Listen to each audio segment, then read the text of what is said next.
Welcome back to another episode of The Mucky Middle. I'm Nick Hunter, CEO and co-founder of B Corp creative agency Paper Moose. In this episode, I chat with Jonathan Williams from Polestar. Jonathan shares his fascinating journey from aspiring musician to a seasoned marketer and how he found his passion for sustainability.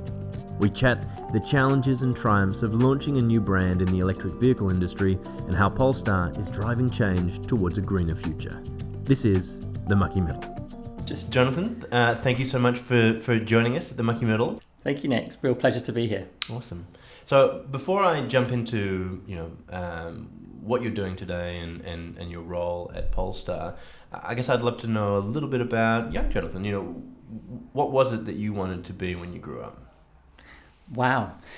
I don't think I knew, to be honest. I spent my early years being someone who sort of dabbled in many things. At one point, I thought I might be a musician. I played a lot of music. I even went on to study it actually at university and toyed with the idea of being a professional musician. But when I got to my early 20s, I think there was something in me that was kind of curious about the world of business. I, like many marketers, I actually never consciously chose to be a marketer, but I started working for an agency in a part-time job, and a few years down the line I suddenly realised I was a marketer. Yes, and then the rest is history really. I've been a marketer coming on to 18 years. I started my journey in the UK. Once I left sort of agency land, my first kind of, I guess, big breakthrough was joining PayPal and sort of part of eBay at the time. Quite a change for me, working for suddenly a big Silicon Valley global business, but taught me a huge amount about being a growth marketer, how to manage internal stakeholders, but ultimately look for opportunities in a relatively fluid, fast-paced environment. And I sort of found that was sort of defined me as a marketer. I think I always sort of wanted to work for businesses where there was enough structure around me to do big things, but ultimately still had a bit of the startup spirit in it, that I could take a few risks and be creative and work in quite an agile way. And so, after cutting my teeth at PayPal for 5 years in the UK, I looked around me in the landscape and was like, where would I go if I went next? And a wonderful opportunity came up for me to join Google. At the time, it was one of the most difficult companies to get into and had a very interesting interview process, which I don't think I've ever experienced anything like it. So I think I had a total of 10 interviews. Wow. But it certainly felt like I'd earned it once I got in, and it was quite a relief and an amazing opportunity. It really was the classic imposter syndrome in place. You go in there, you're surrounded by people who just challenge you on every level, but it's stimulating, it's exciting. And at that time, this is about 2011, Google was still in this stage where it was taking on new categories and launching breakthrough products quite regularly. So it still felt exciting and a bit of that startup spirit still there, and just grew through that time. It was the reason I ended up in Australia ultimately. I got offered an opportunity to take over some of the projects I'd done in the UK, and they were primarily in the B2B space at the time. Yeah. I'd been leading projects which were focused on getting businesses online, and Google was doing a huge amount of grassroots activity in that area, trying to bring whole communities online, because obviously getting businesses online was a first step in a much bigger journey that ultimately led to other parts of Google's products. Yeah.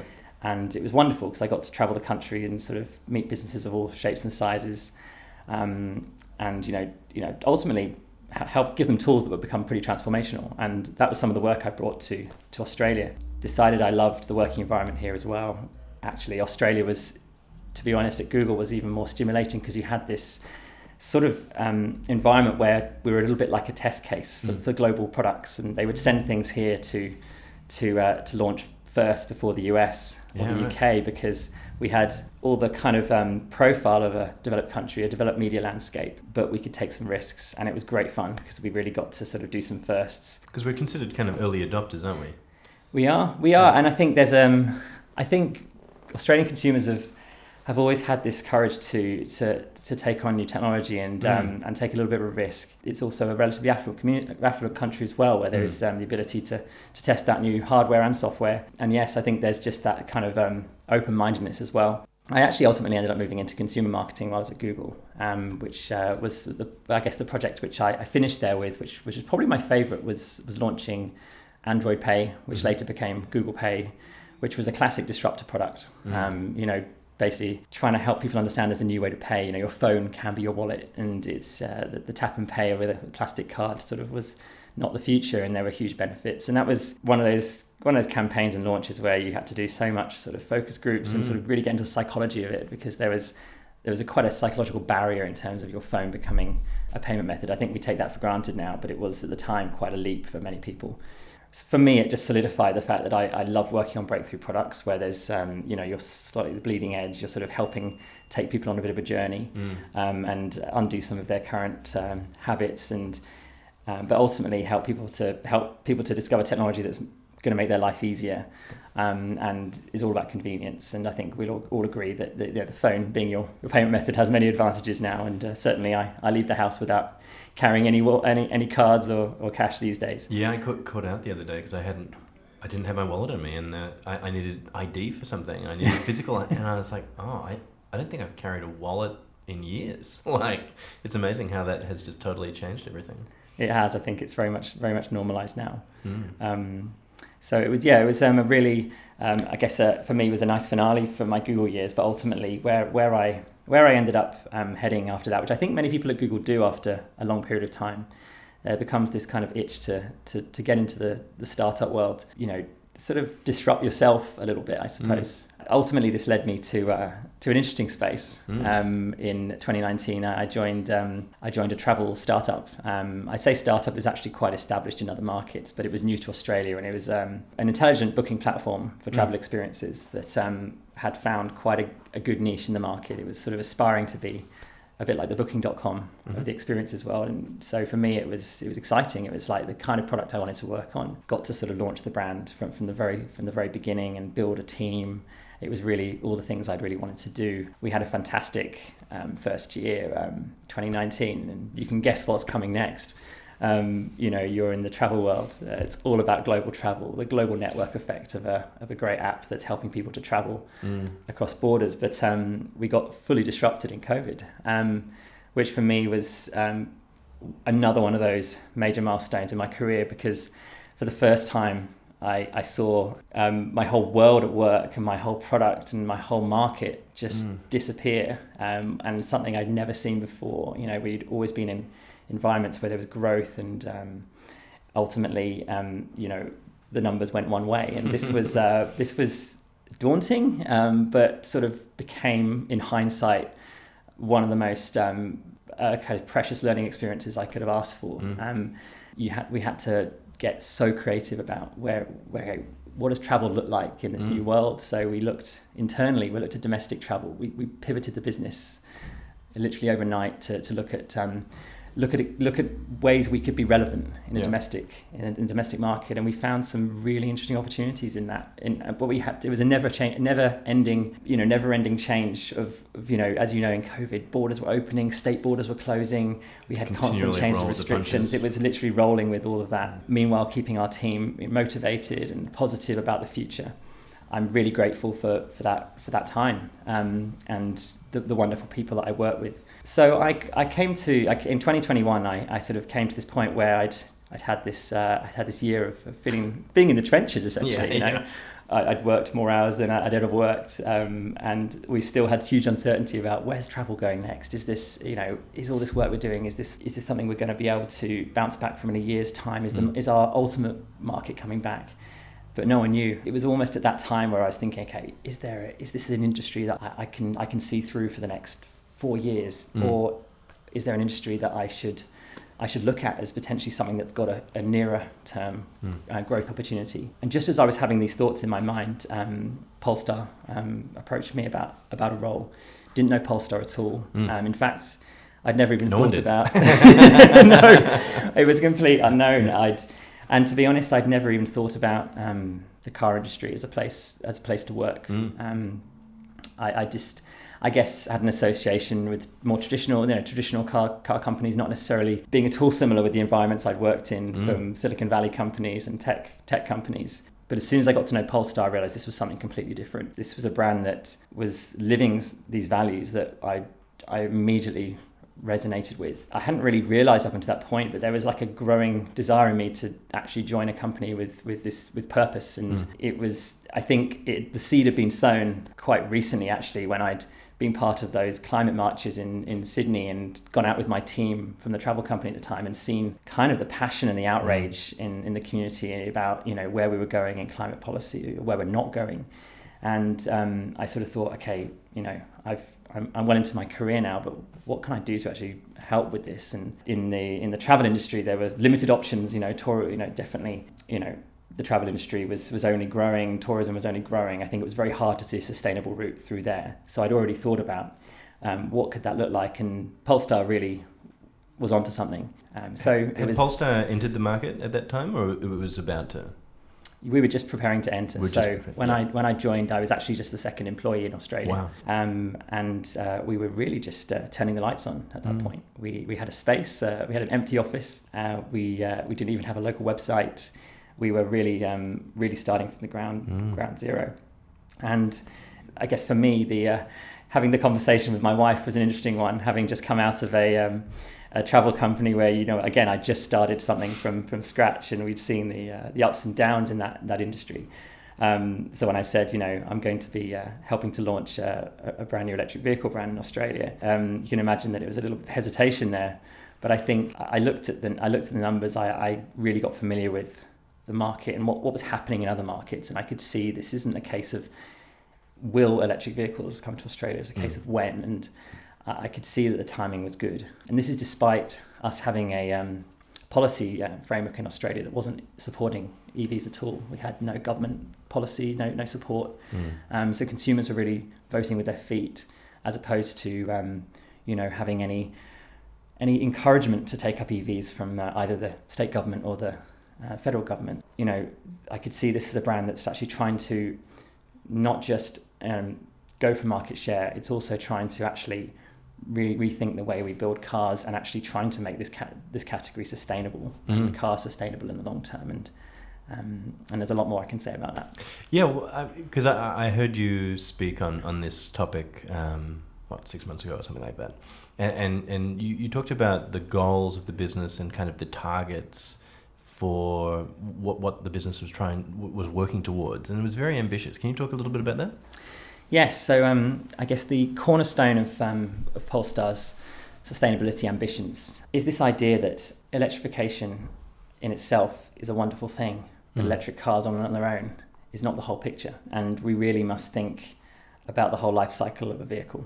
And the danger that we're in is if we only focus on electrification, is that we potentially bring products into the market that still have a carbon footprint upstream, and it can be significant in some situations. So Polestar really decided to sort of look at the whole life cycle of the vehicle. What goes into building an EV, and what is the footprint of manufacturing, of shipping, of sourcing materials for it, and really realize that, okay, if we don't address everything, there is no pathway to making vehicles sustainable in the long term. And we even have data to prove this now. We did a report with Rivian and Kearney last year called the Pathway Report, which was really trying to map out, okay, what does it take for the automotive industry to actually do its part towards that 1.5 degree goal that we have in 2050. Vehicles, the whole vehicle category is 15% of global greenhouse emissions at the moment. And on the current trajectory, we're on, if things stay as they are in terms of the current adoption rates, we're going to overshoot that 1.5 degree target by approximately 75%. So it's way off. So clearly something has to change. If you just go electric and we don't start addressing the supply chains and manufacturing, we still overshoot by over 50%.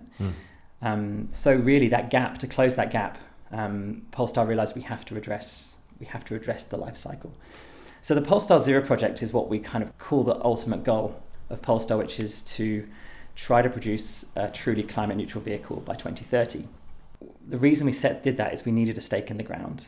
We needed a guiding star to move towards if we're going to encourage the kind of innovation and partnerships and disruption that's needed. And this is a true moonshot goal. It's incredibly difficult. There's approximately 20,000 components in a car, and they all have various carbon footprints attached to them. whether that's happening in the factories or happening in the shipping or happening in the material sourcing, and it all has to be addressed. So this was about putting a line in the sand and saying, let's aim for this. And it's a rallying call to the industry that, come and join Polestar in this journey. Partners, come with us, whether you're from a university or you're from a startup or from an existing business, come and join us and help us innovate and find solutions that will actually make cars sustainable, because we can't do it alone. We need partner involvement. And also, Polestar as a brand can't do it alone. We need the industry to come with us, because we're just one of many brands. So it was also a signal to the rest of the industry that we can do better, we can set more ambitious goals, and ultimately move towards true sustainability. Amazing.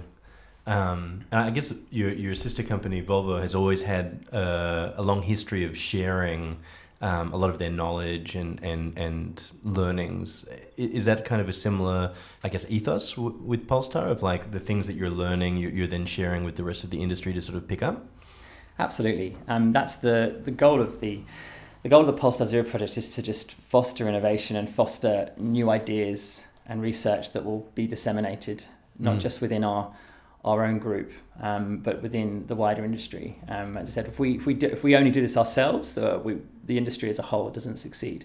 And what has the experience been like of launching, a new product into market, a new brand in a category that was kind of still very much in its early years? Like that sounds tough.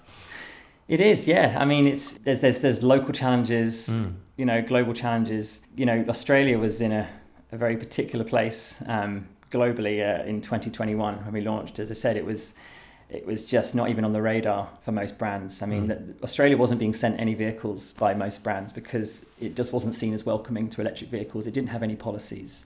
All the countries that have succeeded with electrification have the governments have taken it into their own hands to offer incentives, but also start policing kind of the quality of vehicles on the roads. For example, things like low emission zones. You'll see in some major European cities where they won't allow certain vehicles in because they want to keep both the air clean for the people that live there, but also encourage those people to move towards more fuel efficient vehicles. There's nothing like that in Australia at all. So I call it the stick and the carrot. We didn't have carrots and we didn't have sticks as well. Well, they only passed the new vehicle emissions scheme just yesterday, wasn't it? Absolutely, yeah. So that was big news yesterday, and that has been such a big campaign for so long. So it's fantastic news. That's and we've had a succession of things before this that have sort of turned Australia into more of an EV friendly market. We saw states taking things into their own hands around 2021. So with the federal government not being interested in supporting it, the state government started bringing in their own rebates and incentives on stamp duty and registration, which was fantastic.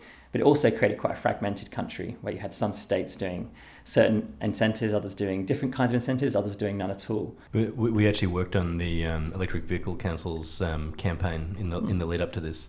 And we did a lot of media monitoring on all of the information that was being fed to people against it. And it still astounds me, all of these different lobby groups that are trying to push against EVs and push against these kind of progressive policies. But I imagine that you're also fighting a lot of this because there's a lot of fake news and information about what the benefits are and against that.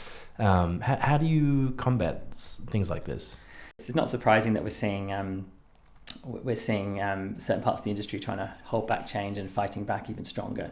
Absolutely, we do get pushback, and you often see some of that lobbying sort of influencing the media, and then the media influencing people's perceptions, and so misinformation starts floating around. And we knew this was coming because we saw this happen in Europe last year, where there was a noticeable increase in negative stories on EVs that was coming almost in a systematic way.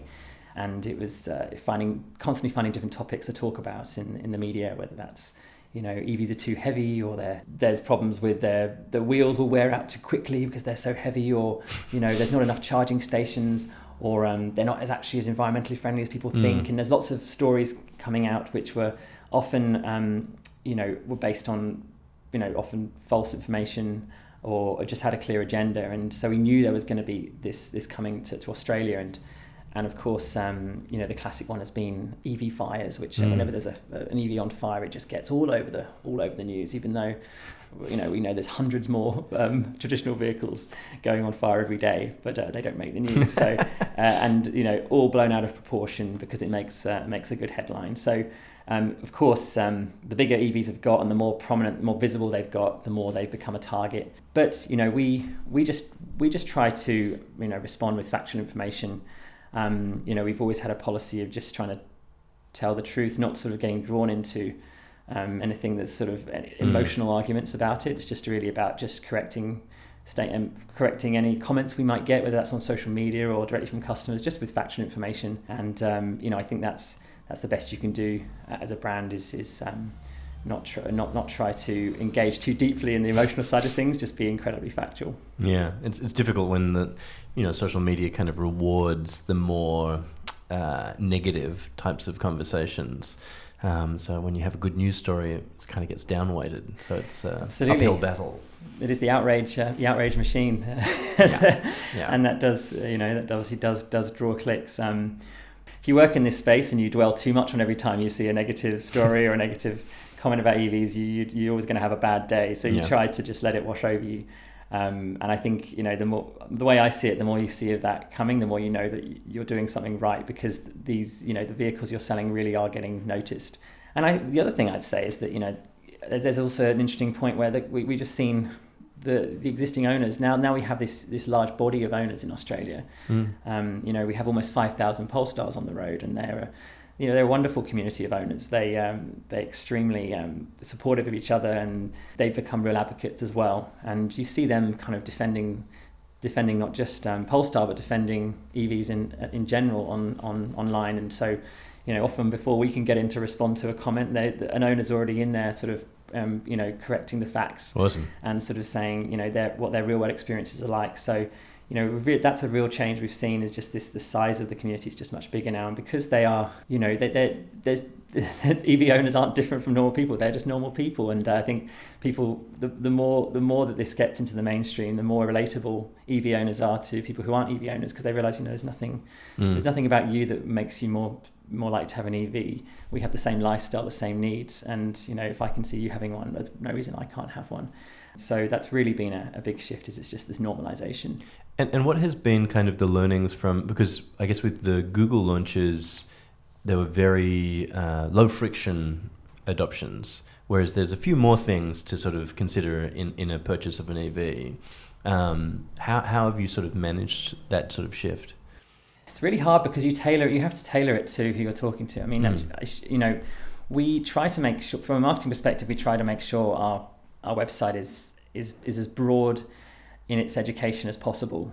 Obviously, we have some wonderful product information there and lots of visuals to get you excited about the cars and explore all the different features inside and out. But there's also whole areas dedicated to the living with an EV, whether that's how to navigate public charging or what are the government rebates available. So we try to cover all different aspects that will influence people in making their decision to buy an EV. And then, we ensure that our marketing has a real sort of journey to it. So, I think one of the benefits of being a direct-to-consumer brand has always been that control that we can have over the journey.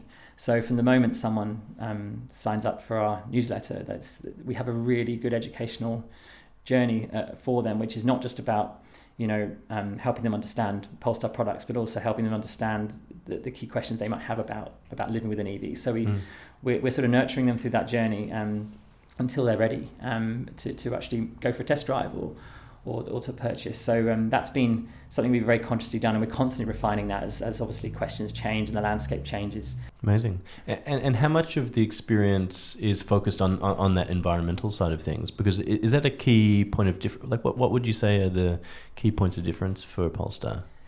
Well, look, we have such a big voice in the industry when it comes to sustainability, and because we're so passionate about it. And we almost spend just as much time talking about our sustainability mission, our Polestar Zero project, and our sustainable practices, and as we do about the fundamentals of the cars themselves. So of course, people who come to us, whether that's through digital channels or physically, they often come because they've been inspired by some of that sustainability work. And so we do see an over-indexing of people coming to us who are passionate about environmental causes, and sort of want to be very conscious about the products they buy. And we continue those conversations there, and we can answer any further questions they have, whether that's about understanding a bit more about what the Polestar Zero project involves, or a bit more about the materials we've got in the car. And the good thing about our sustainability is it's all very tangible now, because the vehicles we have, for example, the Polestar 3 and the Polestar 4, you can really see you can start to see some of these innovations coming through in the cars. That's the fact that we have the recycled fishing nets in the carpets, or recycled bottles in the seats. Flax that's used as a substitute for plastic in the doors. It's there now. You can actually see and touch it. So it starts to feel really real. And I think that's a really important next step for people, because, sometimes the sustainability piece is very data heavy. It's we try our very best to make sure it's accessible, and we sort of soften the science a bit so it's much easier to take in. Obviously, some people love getting into the charts, and we've got loads of data if you want to look at it. We'll show you a full life cycle assessment of a Polestar every year, every component, every single material that's in it, and its relative carbon footprint. But we can also talk to you about it in a much more accessible way as well, and often showing tangible things, showing physical materials that we're using really help to bring it to life. So we absolutely do continue that conversation, but we do see, of course, as a brand, we over-index in those that do care for sustainability and really want to get into the details and really understand, where the product's coming from. And yes, they love EVs because they don't have any emissions on the roads, but they also want to know that how we made this, and that we're making it consciously as well, and we're thinking upstream. We're thinking about the whole life, what goes into it, but also where it's going to go at its end of life as well. Yeah, amazing. And do you find that, you're first and foremost a luxury car brand. Do you feel like that people are buying because of the incredible experience of driving a Polestar, and the fact that it's also one of the most sustainable, that's kind of the kicker? Or do you think what is the order of those two things? It's really no one size fits all. Every customer is different. And that's the wonderful thing about where we are in the market now, is that yes, we do. Some of those early adopters of Polestar absolutely were coming to us because they could see we're a sustainable leader in the car industry, and they wanted to buy a product that they felt was at the cutting edge of sustainability. But equally, we build incredible driving machines. Polestar, you have to remember, Polestar also has its roots in performance. Before Polestar was the modern Polestar that we know, we used to be the performance tuning division of Volvo Cars, and that was all about creating high performance cars that were raced, and they're racing around the world. And so there is performance in our DNA as well, and the way we build cars is absolutely about the driving experience. So of course we get a lot of people coming to us for that, and we're very, very proud of those of that design. And yes, the sustainability probably becomes a nice bonus after that. You have to remember, there's a lot of people buying EVs that it's also just about the economics of owning an EV. It's saving you huge amounts of costs on fuel, and the servicing is minimal. So there's just real practical benefits to EVs. Do you feel like we've passed the tipping point now? Yeah, they're saying that we are the growth has been so strong recently. We're now almost at 9% of new vehicle sales in Australia being EV. They feel that there is this kind of tipping point coming where you sort of move beyond that sort of early adopters and into the kind of early majority, and we're sort of probably on that borderline at the moment. There's more people who are just coming to EVs because they just want a better car, as opposed to coming to it because it's electric. It's sort of the electric thing is not really the key driver. It's just, I want a car that's actually less to run because fuel prices are so high. Yeah. The economics are going to be driving it more rather than the novelty or the sustainability piece. Yeah. I don't think we can get too complacent yet. We've still got lobbying groups pushing consumers in other directions, sort of trying to sow doubt around EVs, and that Australia's not ready for it, which is the classic argument, is that it's we're just too big, just not the country for EVs. We're too big. There's never going to be enough charging infrastructure, or so they're just often used as excuses to slow down the change, or because there's a vested interest in not changing. But it's tricky how those conversations do seep into, like, I was having a conversation with a family member, and they were saying, but what if I go for a long drive? And it's like, when do you go for a long drive first? And like, if you do, there are charges. You're going to go to sleep, presumably, between, around 450 kilometers drive. You're going to sleep overnight somewhere, and you can charge. Like, you can just plan out your trip slightly differently, and it's very easy. Like, it's not a complicated thing anymore. But that little seed of doubt is definitely seeping into people's brains still from bad actors and the media. Talk to me about kind of like the brand building side of things. Of like, you talked about the storytelling aspect. Has that been a big piece of like bringing these real stories to life, and as well as kind of your traditional advertising? Absolutely. We've got wonderful products to market, and we have actually also wonderful creative assets to work with. And I think one of the things about Polestar has always been we're a very centralized and consistent brand. When you see a Polestar ad in any country in the world, it's normally exactly the same as other countries, because we want to let the product shine. So we have some great product assets we work with to sort of show off the design, beauty, and the performance of our cars. But that's only one part of the equation. And that for me has always been the more straightforward piece is taking a global brand and using those assets in the local market. But then the storytelling is just as important, because as I said, these are real people who have to make decisions. And yes, they can be, advertising can create desire. Beautiful imagery, beautiful video assets of our vehicles can create desire, but ultimately there's a practical question as well.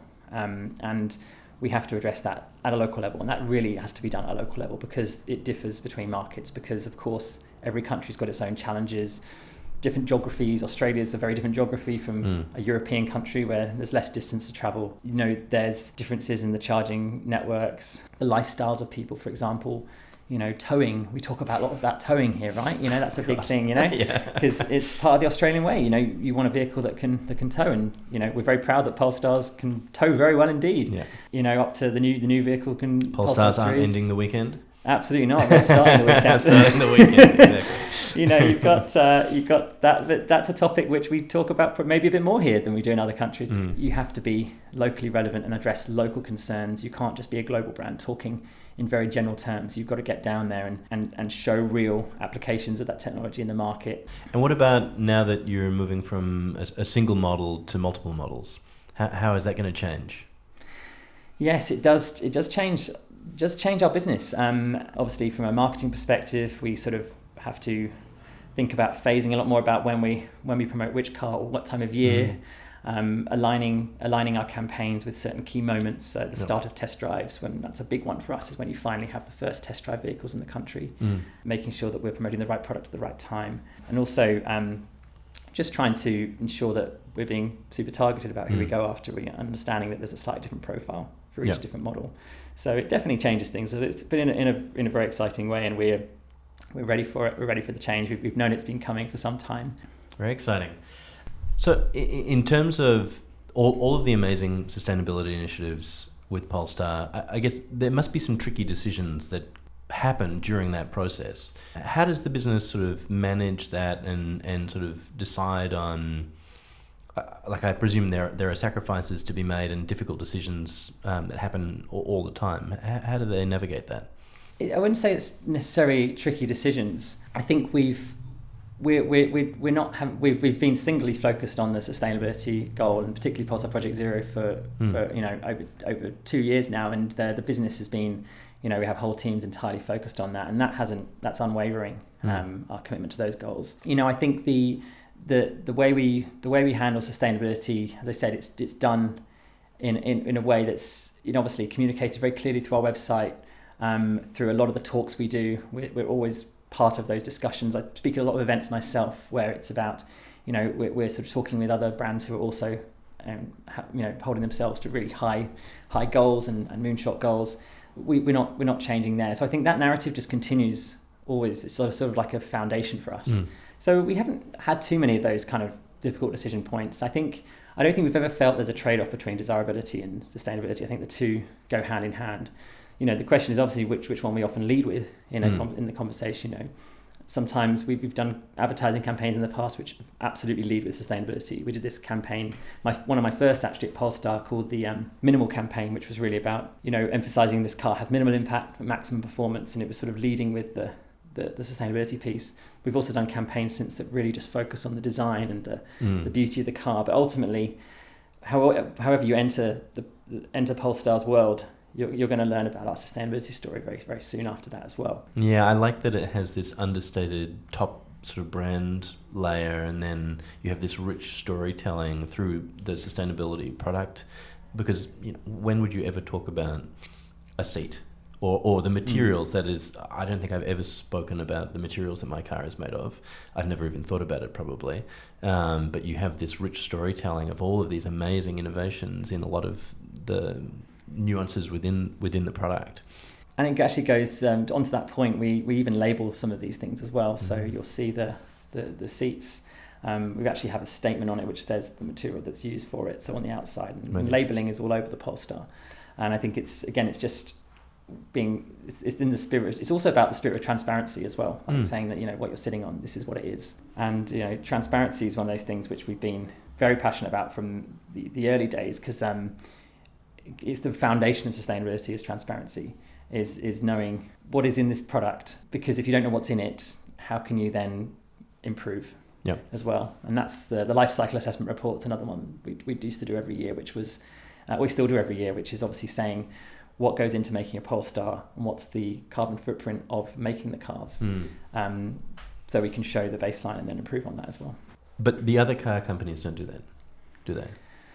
On the whole, no, it's not something that's standard, that's common practice. It's, again, sustainability, I think, really hadn't entered the vocabulary for the car industry until a few years ago. It was, as I said, desirability was probably the number one thing in the car industry. Create products that people want. It's all about that immediate gratification of the looks, the feel, the performance, which is still very, very important in the car industry. But, it's one of the biggest purchases of your life. And I think it's always surprised me that that consumers weren't demanding to know more about the vehicles they bought. We ask those questions about the food we eat and often the clothes we buy, which are often not as big purchases. So I think we've seen consumers asking for more, and I think we've been championing that. And I think that's the whole point of Polestar being a very, very loud voice. And we are a small brand with a big voice, and that's for a reason, because we want people to ask the difficult questions of these car brands and, tell us how you made this, what is in this? Is it, how are you going to recycle this car at the end of its life? That's questions we need to be asking, because otherwise we're going to end up with a huge legacy of cars that, frankly, the planet doesn't know what to do with. So we're seeing that start to enter the consumer vocabulary now. Yeah, amazing. And are you seeing other brands adopting elements from Polestar's kind of playbook? We're really flattered when we see other brands sort of putting together their own sort of sustainability goals and putting sort of deadlines about when they want to go all electric, or also integrating certain sustainable materials. It's definitely, they're still definitely not in the mainstream, but certain brands have started taking on some of those philosophies. We're just not seeing the level of ambition, I think, that we would like to see in the rest of the industry. I think it is hard for some of the traditional companies where they have such huge investments in the traditional automaking, and the factories are built for making petrol and diesel cars, and you're trying to retool them to make EVs, and then you're trying to retool them to build sustainable materials. There's a huge outlay on that, and obviously in a tough economic environment that becomes challenging. So we sometimes see a bit of back and forth, though. Brands who might make quite bold statements then walk them back a little bit, especially in the last year or two, where some of the economic realities have started hitting. So we've got a long way to go to see the industry really put this above everything else and put some strong stakes in the ground and some strong deadlines for when they're going to become fully electric, or even better, become climate neutral in their operations. So we've got a long way to go. What is it that the sustainability journey been like for you personally? Because you didn't have necessarily had you always had an interest in sustainability, or did you have a really deep dive in Polestar and have become sort of like a deep expert now? I feel like joining Polestar kind of awoke in me as sort of a passion that was always there, but I'd never been able to bring into my working life very much, and I never considered that it could be such a big part of my working life. And I definitely always lived quite an eco-conscious life, whether that's I used to choose to cycle a lot rather than use the car.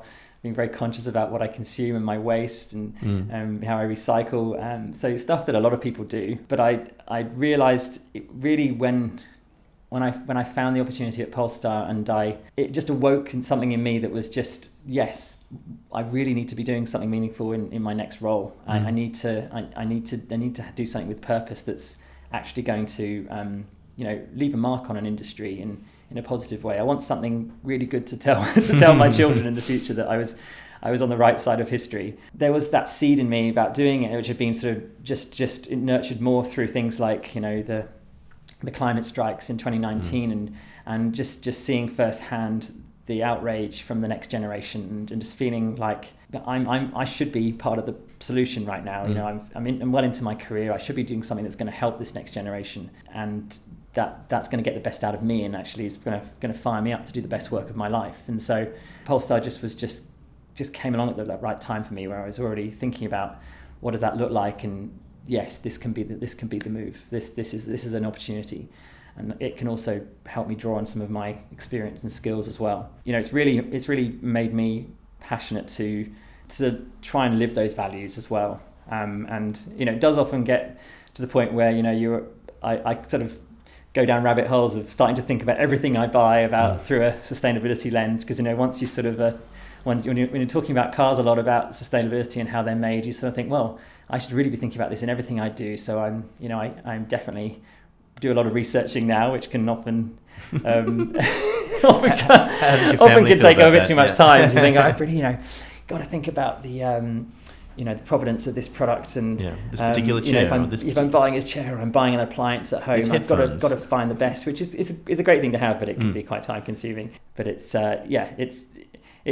definitely has definitely strengthened those values in me, and made me kind of a lot more curious about what's going on in other sectors, and frankly, what really is sustainable in our lives, and how to distinguish between actions that really make impact and those that are kind of just making us feel better in the moment. Yeah.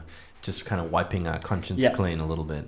Have you been concerned about, I guess, the ACCC, and there's been a lot of greenwashing and conversations about marketing and talking. I mean, obviously, the Polestar is has very strong environmental values and what they're doing. But I guess as a general industry, I've noticed that there has been a bit of a pullback on talking about some of the good things that business have been doing. Do you have a view on that? Yes, and some of that's a good thing as well. I think there's some brands walking back their big claims because I think they realised it was very hard to substantiate them, or the way they were making the claims was opening them up for risk. I think you see that a lot with brands that are depending heavily on things like carbon credits and offsetting to meet their sustainability goals. There's a lot of the tide has really turned in that area, and there's a lot of questions about how effective those offsetting programs really are, and is it really is it actually a negative? Is in a way, it's actually doing more harm to sign up to those, because it's in a way it's becoming an excuse to delay other tactics that are actually much more meaningful. So actually reducing your impact yourself. And so I think it's probably a good thing that some companies are walking back those claims, and hopefully that means they're actually going to focus on doing more concrete actions that they can then talk about, rather than just coming out with big headlines and saying, we're a carbon neutral company, which is very, very hard for anyone to say right now. Meaningful. I think that's a big red flag if you hear that from anyone. So I think if it leads to more sort of meaningful actions, I think it's great. I'm sure there's also some walking back of claims because the commitment's just changed, and it's not a business priority, and some of that's economic as well, with businesses that sort of might see sustainability as a nice to have that you do in the good times, and when it really gets hard, it's back to business, and sustainability becomes lower down on Maslow's hierarchy put it on the back burner. So I'm sure it's a combination of both, but overall I think we've seen some really positive moves in the way that greenwashing has been policed, and yes, the ACCC has finally stepped in and put together their own framework and guidance for that, which I think some brands was definitely taking notice of. I do think it needs to get disseminated a lot more. I think there's still not probably enough awareness that those guidelines exist, and I hope that they can, someone can promote them a bit more and get the word out there, because there's a lot of businesses that would have to take some quite big changes and big actions once they see what's actually in those guidelines. Because there is certain, you see it all the time in Australia, certain claims out there which make me very uncomfortable. I see them and think, I'm not sure you should be saying that. That's definitely not factually correct, or I can't believe that's someone's legal department let that through. Yeah.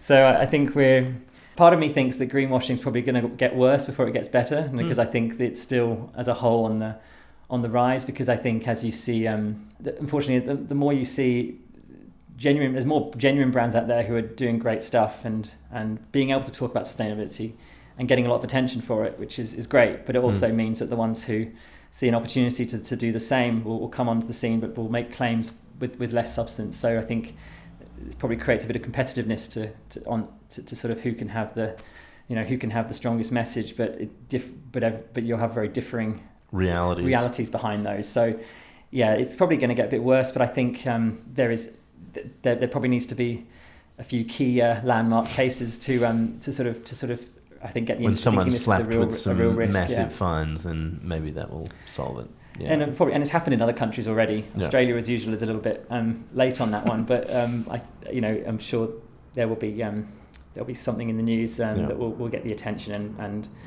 the tide will turn. But I think overall, at the global level, in certain countries, there's absolutely moving in the right direction with this. And I think brands being very, very conscious about what they say and really meaning. I think you've got more heads of sustainabilities and directors of sustainabilities in companies now who are sort of policing that as well. So I think there's a lot more accountability generally, and that will come to Australia as well. It already has in many organisations, and I think you'll see the tide turning, and that if a claim is made, it has to be backed up with real substance. That's only a good thing. Everyone. Yeah, 100%. I guess I just wanted to ask finally, you've got a young family, you've got a very busy job. How do you find the balance between those two things? Do you Oh, it's a challenge sometimes. Yeah.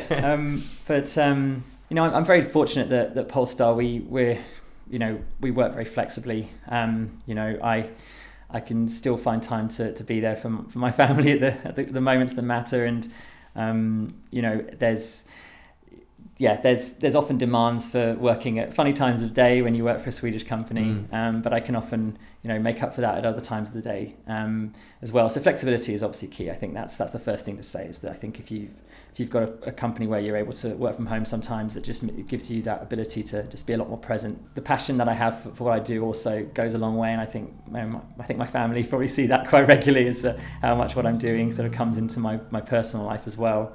And so they're probably a little bit more forgiving with me when I do have to work some long hours. That they know that I'm doing it because I genuinely believe and care for what I'm doing. I guess at a personal level, having kids does sharpen all these things as well. Thinking about you're doing it, you're doing things for their future as well. Anything if you're doing something that's purpose driven, certainly it's sort of rooted in climate and sustainability. It's really about creating a better future for them, and hoping that you're leaving a good legacy behind. Well, you'll be happy to know that my son Flynn, when he's playing in imaginary cars, he's talking about electric vehicles. So there you go. It's interesting how that's shifting now. It is funny to think when I look at my son, and he's fascinated with cars. He's actually become very good at spotting Polestars out there in the wild. Yeah.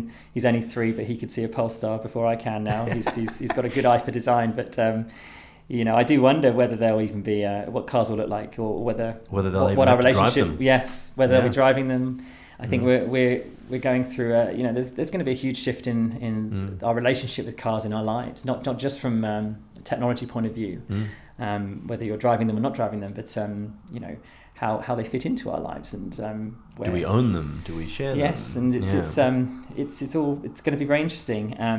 I really think there's a good future for cars, and I think there's a lot more enjoyment we're going to get from cars in the future when they are, we sort of, Australia has this kind of car only culture, which has been often means people don't always get the best out of their cars because we have heavy congestion, and the car they might have bought because they love to, they dream of driving on beautiful roads and going at fast speeds often is not their reality. So I think if we can get people thinking a bit smarter about how they travel, whether that's cars or other forms of transport, ultimately, I'd love to see cars used for the real moments that matter, and having people really get the full enjoyment out of them. Because there's some amazing stat around, I can't remember what it is now, but how much, like the percentage of people actually using cars, or the amount of unused cars in Australia where they just sit in their garage and they're not being used.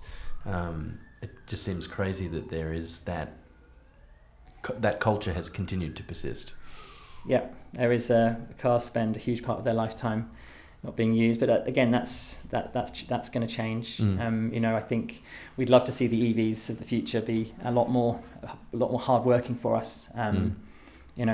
Seeing them out there, EVs becoming bigger parts of ride-sharing fleets and things like Uber, it's fantastic to see, because these cars are working really hard, and they should be doing a huge amount of kilometres, because ultimately the resources on this planet are precious, and if we're putting resources into making vehicles, they absolutely should be used. It's part of the sustainability. I think that's the change, because I think we are finally becoming conscious that it's not a never-ending supply of stuff. We only have a limited amount of resources on this planet, and I think people are starting to become conscious of that and valuing the things that we buy and buying better things, less fast fashion and all. And it's kind of working all the way through, food waste, everything. So yeah, it makes sense that it would also be here as well. Absolutely. Buying better is a good word. Yeah. I think it's thing we should always think about. Yeah. Awesome, Jonathan. Finally, what advice would you give yourself looking back? If you got to meet your 20-year-old self, what advice would you give them? I would say try to look for purpose in whatever you're doing, because it's going to help you to bring more of yourself into what you do. And I think it's everywhere. Like, you don't have to work for a purpose-driven company to actually know that what you're doing can have an impact on people's lives. And I think it will just make you a better professional, a better person to sort of think about the human impact of everything you do in your business, and not get too sort of internally focused in what you're doing. And just it's the oldest thing in marketing, but be the voice of the customer, and do right by them, and you'll do right by everyone else and the company you work for. Awesome. Thank you so much. Thanks for joining us. Thank you. Pleasure. Thanks for listening to The Mucky Middle. I hope you enjoyed this episode as much as I enjoyed having the conversation.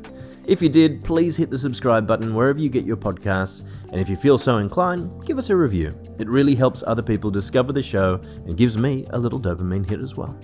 If you'd like to get in touch, you can find me on LinkedIn or shoot me an email at nick@papermoose.com. The Mucky Middle is a Paper Moose production. Music by Caleb Jacobs.